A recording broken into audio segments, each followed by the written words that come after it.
Sami Amrani est chargé de relations presse.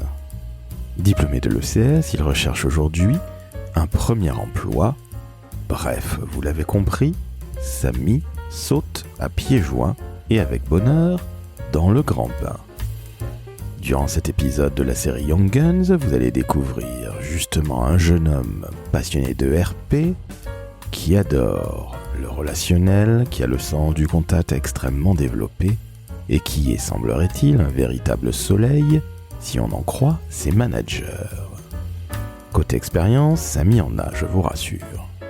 En premier lieu, il a travaillé en agence et par la suite chez Allianz où il a travaillé sur 2 très belles opérations dont il vous parle dans cet épisode du Décodeur de la com.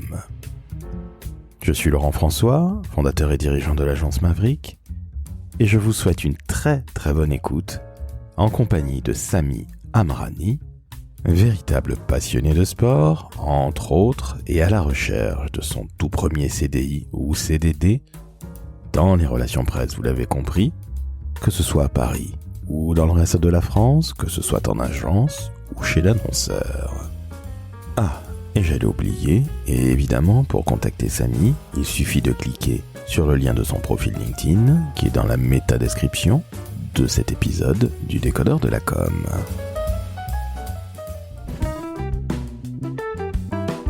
Le Décodeur de la communication, un podcast de l'agence Maverick. Salut Sami. Bonjour Laurent. Comment ça va ? Ça va et toi ? Ça va très très bien, je te remercie de me recevoir chez Allianz. Avec plaisir. Nous sommes en plein mois d'août. Et Sami, tu n'es plus étudiant depuis quelques jours à peine. Tu étais alternant aux relations presse chez Allianz. Sincèrement, qu'est-ce que ça fait de quitter les études, parce que tu en as fait des études et des belles études, on va revenir évidemment sur ton parcours, mais qu'est-ce que ça fait d'être lancé dans le grand bain ? Je trouve que c'est une étape importante, c'est génial, parce qu'on quitte, comme tu viens de dire, un milieu très normé, un milieu avec une directive assez claire pour arriver dans le grand bain, dans un milieu professionnalisant, dans un milieu où on a tout le temps des objectifs, on a tout le temps de nouvelles choses à découvrir et de nouvelles choses à faire. Ça te fait pas peur ? Je n'ai pas peur parce que, on va dire, c'est un peu l'objectif de toutes ces études-là, de toutes ces années-là, c'était l'objectif. On a fait ces études parce qu'on voulait bien gagner sa croûte. Donc, c'est pour ça qu'on s'est lancé. Donc, personnellement, ça me fait pas peur.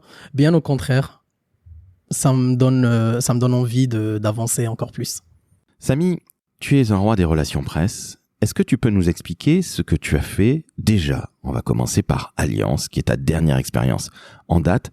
Est-ce que tu peux nous expliquer les 2 grands projets sur lesquels tu as travaillé ? Il y avait de l'art, il y avait aussi du sport, tu es passionné de sport. Bref, je me tais et je te laisse présenter ces 2 magnifiques projets où tu as fait des relations presse. Alors, comme tu viens de dire, les relations presse, c'est mon métier. C'est ce que j'aime le plus, c'est ce que je voulais faire, c'est ce que je voudrais faire, c'est ce que je continuerai à faire, bien évidemment. Et chez Allianz, j'ai eu l'opportunité de travailler sur 2 projets incroyables. Un de mécénat, le deuxième de sport. Celui de mécénat, c'était en partenariat avec la Fondation de la sauvegarde de l'art français. Ça s'appelait le plus grand musée de France. Donc, c'est un projet qui consiste à rénover des œuvres en péril dans les 16 régions de France, donc France métropolitaine et les Outre-mer. Ensuite, Allianz, avec la sauvegarde de l'art français, donneront 8 000 € de convention pour rénover ces œuvres en péril. Ça m'a permis vraiment tout bêtement de découvrir la France entière, les 16 régions de France. Ça nous a permis de renforcer notre objectif premier chez Allianz, qui est la proximité partout en France et en Outre-mer. J'imagine qu'il y avait énormément ce qu'on appelle de PQR, de presse et de médias web locaux. Qu'est-ce que ça t'a appris très concrètement, cette magnifique opération ? Très concrètement, ça m'a permis de découvrir donc plusieurs médias PQR, que ce soit la TV, que ce soit la presse écrite, que ce soit la presse web, etc. Pour quelqu'un qui débute dans les relations presse, découvrir autant de médias, découvrir autant de PQR, etc., c'est une richesse. Demain, on me demande, est-ce que tu peux contacter par exemple un média pour une opération en Auvergne ? Je le ferai facilement. Je saurai quel média je dois contacter. On me demande en Outre-mer, je saurai quel média contacter. Donc, ça te rapporte vraiment cette richesse médiatique qui est absolument pas négligeable. Est-ce qu'on s'adresse de la même manière à un journaliste, plutôt télé, plutôt que presse classique ou radio? J'imagine que non, il y a peut-être des petites spécificités qui diffèrent. Alors oui, par exemple, un journaliste TV, si tu le contactes, tu dois avoir des choses à lui proposer. Plus qu'un journaliste écrit, de la presse écrite, par exemple. C'est-à-dire, est-ce que tu peux être plus explicite? Il faut des images? Exactement. Par exemple, si tu as un reportage à lui proposer, il va adorer le journaliste TV parce qu'il sait qu'il aura de la matière, il aura des choses à apprendre. Alors que pour quelqu'un qui fait que de la presse écrite, on a moins besoin de matière, par exemple. La radio, c'est comment? J'imagine que c'est pas très éloigné peut-être de la presse écrite. C'est pas très éloigné de la presse écrite et je dirais aussi c'est pas très éloigné de la presse TV aussi parce que c'est pareil, la radio il sera là pour faire des reportages, pour faire des interviews, récolter des témoignages, etc. Donc ça se rapproche un peu des deux. Et le digital alors? Est-ce que fondamentalement, c'est très différent des 3 médias classiques qu'on vient de citer? Est-ce qu'il faut avoir peut-être une autre approche, d'autres informations, d'autres contenus? Comment ça se passe très concrètement avec le digital? Alors avec le digital, je n'ai pas remarqué une grosse différence. Par mes 2 ans d'expérience, je n'ai pas remarqué une grosse différence parce que ça reste le même type de journaliste. Parfois, on a les mêmes journalistes qui font de la presse écrite ainsi que la presse web. Donc, pour moi, c'est les mêmes approches. Donc, oui, il n'y a pas une grosse différence. Ok. Alors, merci pour cette information. Encore une fois, je suis béotien. Tu vois, j'ai à peu près le double de ton âge, Samy, et je ne connais pas du tout les relations presse. Donc, s'il y a des auditrices et des auditeurs du Décodeur de la Com qui ne connaissent pas ce magnifique métier, eh bien, vous en saurez plus grâce à Samy. Je reviens à l'opération. Le plus grand musée de France, dont Alliance était le mécène. Les œuvres, c'est quel genre d'œuvres artistiques? J'ai bien l'impression, de prime abord, comme ça, que c'est plutôt religieux. Oui, c'est généralement des œuvres religieuses qui sont dans des églises, etc.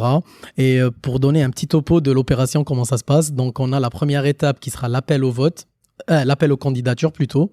La première étape. Donc, on appelle les 16 régions de France de présenter des œuvres en péril. Ensuite, il y aura la deuxième étape qui sera l'appel au vote. Et c'est là où on donnera la chance aux Français de voter pour l'œuvre qu'ils veulent voir rénovée dans leur région, etc. Ensuite, il y aura l'annonce des œuvres lauréates, qui est un petit peu la période où on a le plus de retombées presse, parce que c'est vraiment le pic.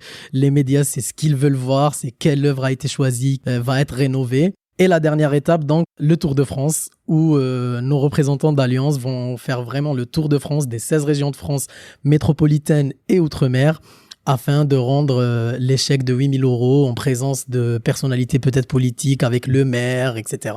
Donc encore une fois, cela renforce la proximité. Alliance qui est partout en France, d'Argenteuil à Zutphen. Voilà, je n'arrivais pas à le dire, félicitations. Donc c'est vrai qu'il y a cette grande proximité, il y a plus près de 2500 agences Alliance en France, donc encore une fois vous êtes tout à fait légitime pour ça.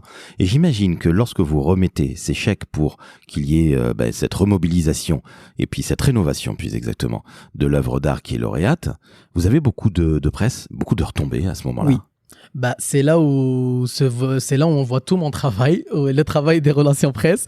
On essaye de mobiliser les journalistes pour chaque remise d'œuvre. Donc les remises se font généralement dans des églises, dans des mairies, dans des places publiques, etc. Et on essaye de mobiliser la presse locale pour montrer au monde entier, montrer aux gens cette opération qui est incroyable. Alors je veux bien le croire. Alors il faut qu'on donne une petite information capitale à nos auditrices et auditeurs. On parle d'œuvres religieuses, alors pour quelle raison? Tout simplement parce que les œuvres sont publiques, elles ne sont pas dans des musées payants, donc ceci explique cela. Et puis, il y a une ouverture aussi sur des œuvres laïques, tu me disais. C'est ça. C'est un peu notre objectif pour la 5e édition qui débutera en septembre. C'est d'essayer d'avoir des œuvres laïques, des œuvres, sans oublier les œuvres religieuses, bien sûr. Mais si on peut avoir plus de diversité, ça serait vraiment bien. Deuxième grand projet sur lequel tu as travaillé et que peut-être un petit peu plus proche de toi parce que tu es un fanatique de sport, tu as fait la natation, tu adores toi aussi le football, tu vois, nous avons pratiqué ces 2 sports-là. Là, c'était la grande équipe, c'est toujours du mécénat et si je résume les choses, c'est Alliance qui va aider avec l'association Act for Sport. Exactement. Qui va en fait donner des équipements pour les clubs de football amateurs, de basket, mais aussi de basket fauteuil, donc le handisport. Exactement. Qu'est-ce que tu gardes comme souvenir professionnel ? Alors, comme souvenir professionnel, ce projet-là m'a permis de grouper mes deux passions qui sont le football et le sport, ainsi que les relations presse. Ça m'a permis de renforcer la stratégie numéro 1 d'Alliance, qui est la proximité et le mécénat. Et ça m'a peut-être apporté un peu plus au point de vue professionnel. Là, c'est que du sport. Et c'est aussi de l'inclusion avec le basket fauteuil, par exemple. Et ça montre aussi la stratégie d'Alliance qui est sur la proximité et l'inclusion. Je comprends parfaitement. Donc finalement, tu as fait culture, tu as fait sport, tu as fait de l'inclusion au travers du basket fauteuil. J'espère qu'un jour, il y aura du CC Foot. Pour le CC Foot, c'est prévu, normalement, pour la prochaine édition. Et pour la petite anecdote à propos de ce sujet-là, j'ai adoré travailler dessus aussi parce que pendant l'été dernier, j'étais en Bretagne. J'ai travaillé comme bénévole dans un club amateur de football à Fougères. Et j'ai vu qu'il y avait certains clubs qui avaient du mal à se procurer des équipements de base. Ça fait un petit peu mal de voir des enfants privés de pratiquer leur passion. Donc, travailler sur ce projet-là m'a montré qu'il y a encore des grandes entreprises qui sont là pour aider ces jeunes, pour aider ces clubs amateurs. Et je trouve ça vraiment génial. Samy, tu as aussi travaillé en agence chez Weber Chandwick. Qu'est-ce que tu as fait là-bas ? Parce que, évidemment, tu étais aux relations presse encore une fois. C'est ce qui t'a permis finalement d'arriver chez Alliance, où là, tu n'as travaillé évidemment que pour un seul client, malgré toutes les opérations, on vient d'en citer deux. Qu'est-ce que tu retires de cette période en agence où là, tu as évidemment travaillé sur beaucoup plus de clients ? J'oublierai jamais cette expérience d'agence parce que c'est ce qui m'a permis de découvrir les relations presse. C'est ce qui m'a permis d'adorer les relations presse. J'étais dans une équipe incroyable. J'ai pu travailler sur plusieurs secteurs différents, comme Rakuten, comme Nestlé Waters, comme Nespresso, Dyson, Seva Logistique, Robert Ralph. J'ai pu faire grâce à cette agence, j'ai pu voir tout ce qu'on peut voir dans les relations presse. J'ai travaillé dans les réseaux sociaux, par exemple, avec la Nespresso RH, où j'ai pu gérer les comptes LinkedIn et Twitter de la DRH de Nespresso, Madame Hélène Guimeiling. J'ai travaillé aussi pour les autres clients sur tout ce qui est reporting, sur tout ce qui est organisation d'entretien, d'interviews, etc. Organisation de podcasts aussi, avec le podcast Bismart. Et franchement, c'était incroyable de travailler sur ça. Ça m'a apporté tout ce que je connais maintenant dans les relations presse. Quelle différence tu fais, notablement, entre l'annonceur, Alliance en l'occurrence, et travail en agence ? Quand on est aux relations presse, ou d'ailleurs d'une manière plus générale, c'est quoi la grande différence que tu notes, ou les grandes différences que tu notes, au-delà du fait qu'on travaille pour plusieurs clients, en agence bien sûr, mais au-delà de ça, quelle différence tu perçois ? Alors, les différences qu'on peut remarquer dans les relations presse, en agence, on a plus de mobilité, j'ai envie de dire. On bascule d'un secteur à un autre, on bascule d'un client à un autre, etc. Et ça nous permet en fait de pas être dans une certaine routine. Et ça nous permet vraiment de travailler sur plusieurs thématiques différentes en même temps. Alors que chez l'annonceur, qui est quand même un grand travail aussi, qu'on fait quand même un grand travail chez l'annonceur. Comme tu as pu le mentionner, avec Alliance, j'ai travaillé sur 2 projets qui sont complètement différents et même un 3e qui est sur la prévention. Donc, des projets énormément différents. Mais on représente quand même une seule marque. Alors que chez l'agence, on représente nous-mêmes plus les clients chez qui on travaille. Alors que chez l'annonceur, on représente notre marque.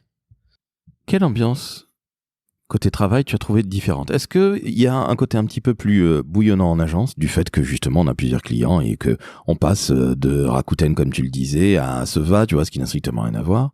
Ce qui est aussi passionnant, et c'est ce que j'adore justement du côté agence, parce que je ne serai jamais du côté annonceur, pour justement cette diversité. Mais est-ce que tu as noté une vraie différence au-delà de ce côté-là, une ambiance de travail peut-être qui est différente, peut-être que c'est plus posé chez l'annonceur ou pas où? Totalement. Il y a vraiment une énorme différence dans le comportement, par exemple, dans les relations entre collègues, etc.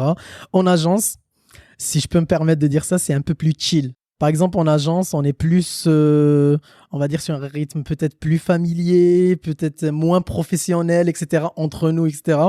Alors que chez l'annonceur, par exemple, comme une grosse entité comme Alliance, on est obligé de tenir quand même un certain standing. Exactement.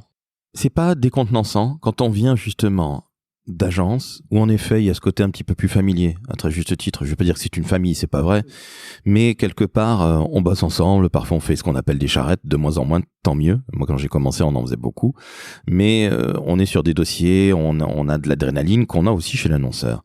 Mais c'est pas décontenançant justement quand tu es passé d'une agence à ce monde des assurances, en plus chez la première marque d'assurance mondiale, à savoir Allianz, qui est elle-même la 25e marque mondiale. Donc, on peut pas faire plus haut niveau. C'est la Ligue des Champions. Il y a du costard-cravate. C'est pas un peu décontenançant quand on passe de l'un à l'autre? Dit comme ça, c'est effrayant.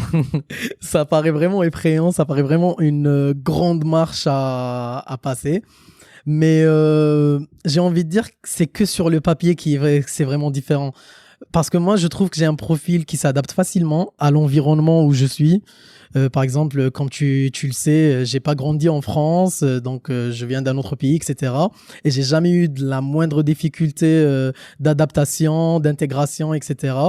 Donc oui, je suis complètement d'accord avec toi. C'est très très différent de passer d'une agence, d'un rythme un peu où il y a plus d'adrénaline, etc., à un rythme beaucoup plus posé, beaucoup plus encadré, beaucoup plus professionnalisant, etc. Donc ça fait un peu peur, mais j'ai envie de dire, on est tous obligés de passer par les deux. Moi, ce que je trouve le plus logique, c'est de commencer par une agence, apprendre le métier, etc., apprendre à gérer toute cette adrénaline, ces moments forts, etc., ensuite, arriver chez l'annonceur où c'est tout à fait un autre cadre avec la même exigence de travail, bien sûr, mais complètement différent. Et je pense qu'on est obligé de passer par les deux pour dire, voilà, je peux faire les relations presse correctement. Au final, le monde du costume, plutôt chez Allianz, versus les baskets, même s'il y a des gens qui portent des baskets chez Allianz, hein, soyons bien clair. Je caricature très volontairement. Au final, sincèrement, Samy, on est bien d'accord que la différence d'habillement, d'ambiance, honnêtement, c'est presque du pipi de chat. Globalement, ce qu'on trouve dans une entreprise, c'est des collègues avec lesquels on travaille, avec lesquels on s'entend ou pas, c'est la vie. Mais il n'y a pas fondamentalement de différence quand on y réfléchit bien entre l'agence et l'annonceur. Je suis complètement d'accord. Comme on dit, l'habit ne fait pas le moine. Donc, on peut être en basket sweat et travailler parfaitement. On peut être en costard et travailler parfaitement aussi. Il n'y a aucune différence. C'est peut-être, comme tu disais tout à l'heure, c'est l'encadrement qui est différent, c'est le cadre qui est différent. Mais au final, c'est un cerveau qui fonctionne, ce n'est pas l'habit qui fonctionne. Merci de le rappeler aux plus jeunes auditrices et auditeurs, parce que il y a beaucoup de gens qui ont toujours peur de passer de l'autre côté quand on a commencé en agence. On va passer chez la marque, où là, c'est peut-être qui plus est dans un secteur, allez, on va dire très classique comme la banque et l'assurance. L'assurance, en l'occurrence chez Allianz, on a toujours peur. Et en fait, tout ça, c'est du pipeau.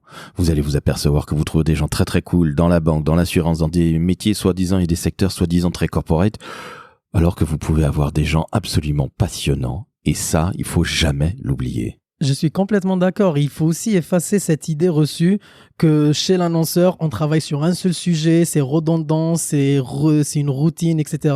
Je suis complètement pas d'accord et je suis le parfait exemple. Chez Allianz, j'ai pu travailler sur 4-5 sujets qui sont complètement différents l'un de l'autre. Et même quand on voit nos collègues travailler sur d'autres sujets, on s'embarque avec eux dans des opérations qui sont complètement différentes, etc.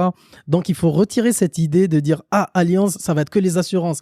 La banque, ça va être que la banque, etc. » Je suis complètement pas d'accord parce que Allianz, elle a des partenariats un peu partout. La banque, elle a des partenariats un peu partout. Donc, l'annonceur ne signifie pas routine. Il faut effacer cette idée de la tête.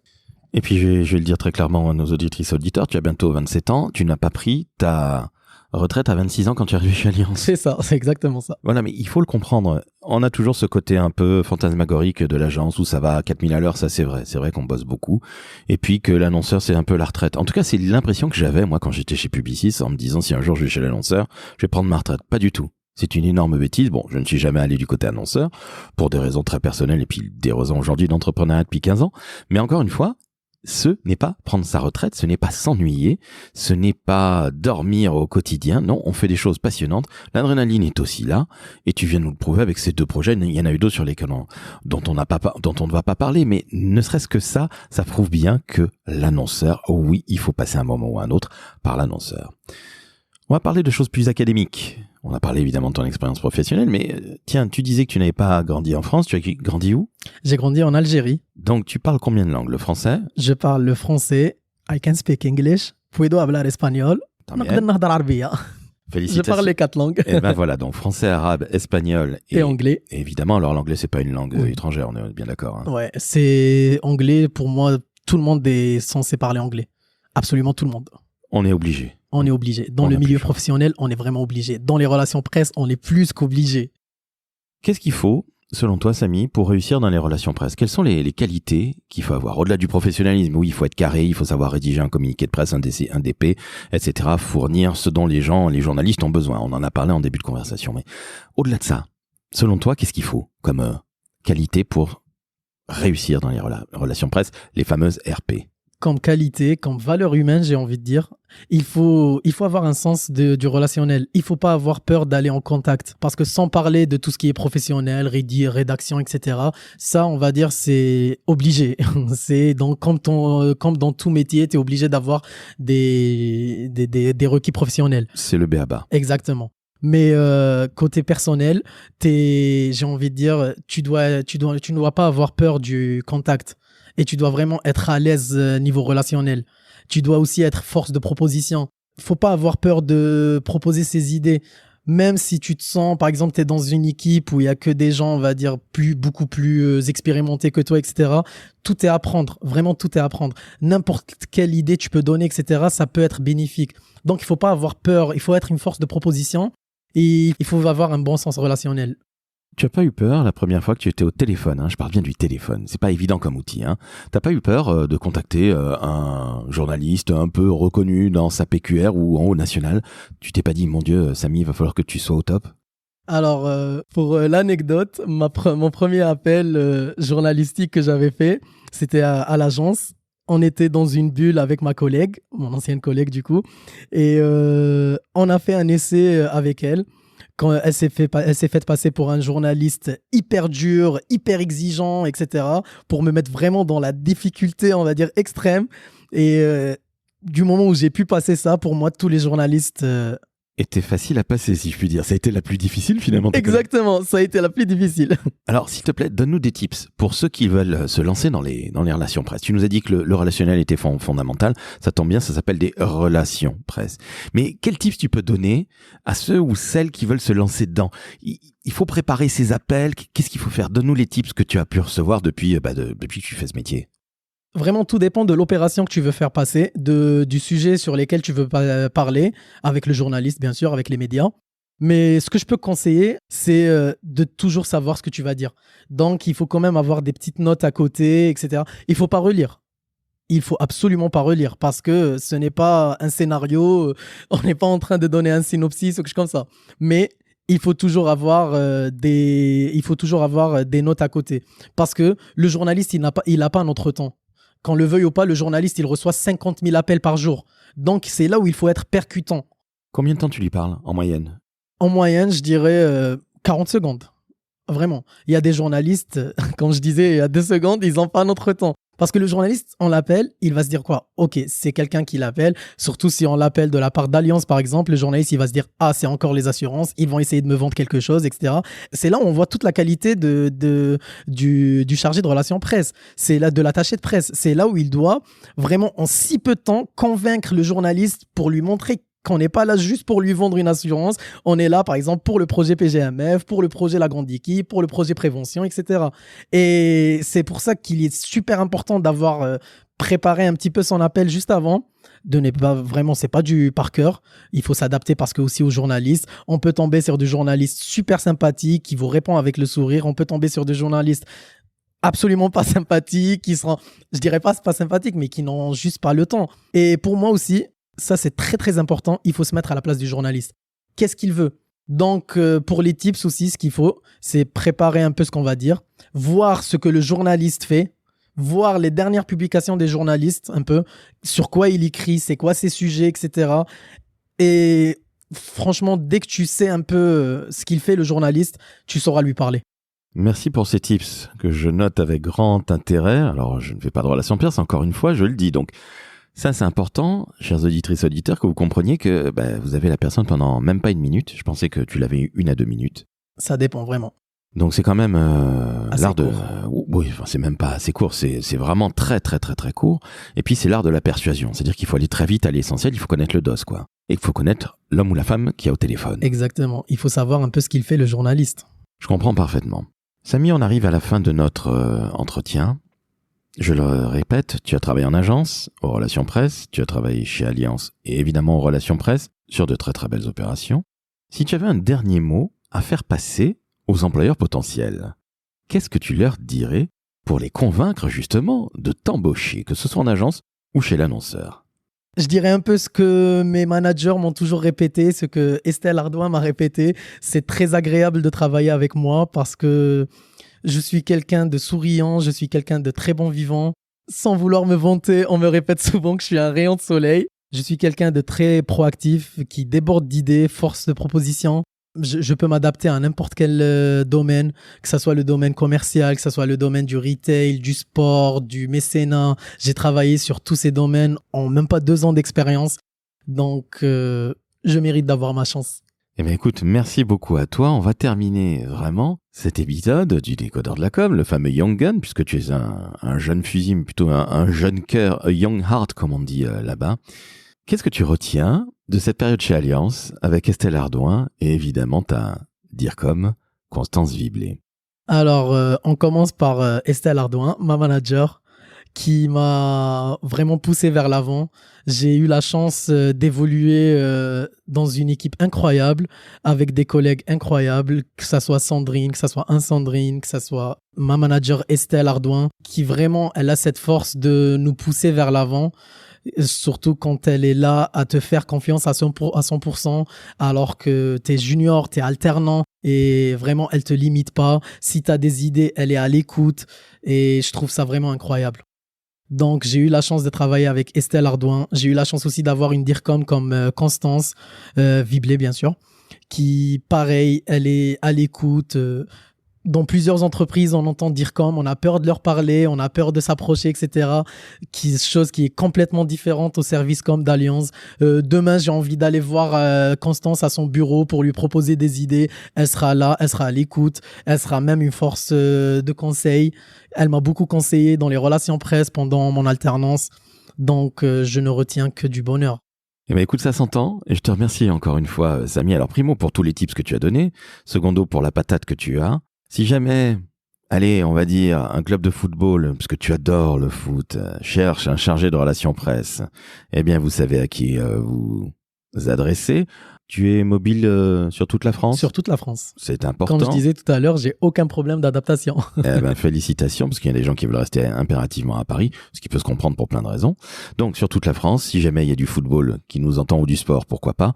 Mais tu es ouvert aussi à tous les autres secteurs, comme tu l'as dit très justement. Exactement. Que ça soit agence, annonceur, différents domaines.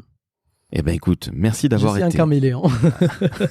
Écoute, un véritable caméléon. Donc, félicitations. Je te remercie, Samy. Merci encore une fois pour tous ces conseils que tu as donnés. Tu n'as, entre guillemets, que 2 années d'expérience. Toi qui es diplômé de l'ECS, là... Je suis diplômé de l'ECS que récemment, Master 2. Et je suis diplômé aussi en Master 2 en expertise en sémiologie et communication à Paris Descartes. Eh ben, félicitations. Donc, la fac plus une école de communication. C'est quoi l'ECS? C'est la European... C'est European Communication School. Quel talent, quel magnifique anglais. En tout cas, chers auditrices, chers auditeurs, si vous êtes un annonceur, une entreprise, si vous êtes une agence qui a besoin de quelqu'un qui a la passion, qui a la patate et qui adore les relations presse et qui a un excellent relationnel, mais ça je pense que vous l'aurez compris et entendu au son de la voix de Samy, eh bien vous le contactez. Il y a évidemment son lien LinkedIn. Rassure-moi Samy, tu vas sur LinkedIn régulièrement. Bien sûr. Merci, j'en suis ravi. Ciao, ciao Samy. Au revoir Laurent, merci beaucoup pour cet entretien. Ciao.